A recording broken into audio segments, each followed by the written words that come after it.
六代机双飞，国外有什么反应？美国非主流的反思很奇葩，他们觉得地球上最先进的飞机来自于基督，这说明什么？说明美国空军需要付出巨大努力继续发展 LGBT。有人对 LGBT 不屑一顾，说东大双飞六代机明显是转移美国注意力，真正威胁美国安全的不是天上飞的三角形，而是大蒜。圣诞节来这么一出，正常的美国人已经被这个消息砸晕了，不敢否认，又不敢舔着脸夸，扭扭捏捏的有点尴尬。其他国家网友对美国开启群嘲，说上次让五角大楼这么热闹还是在2001年，日月彻底跪服了，只有韩国、菲律宾嘴硬，印度依旧稳定吹嘘他的光辉战绩，欧洲德法都认输了，唯有立陶宛还犟得像头牛，准备继续撞南墙。美国政府肯定准备反击，不过工业上奋起直追是不存在的，这种事情只能交给好莱坞，把导演托尼斯科特从坟墓抓出来，拍《壮志凌云3》，派汤姆克鲁斯开一架 F-16，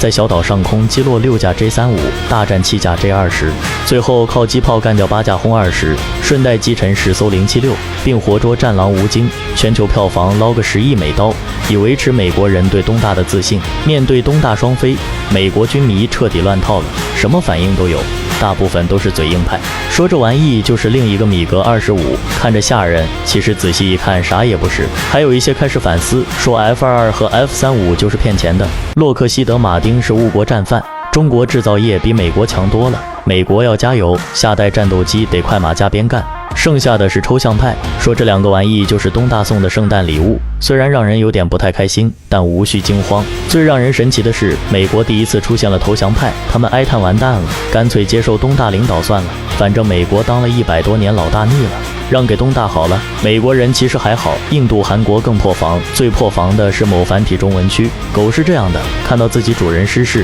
比吃不上屎还要难受。不得不说，选在教元诞辰日首飞太有意义了。家祭无望告乃翁，可以确定，咱们真的遥遥领先了，科技再次回到文明手中，希望对面不要怂，一定要拿出钢铁般的意志。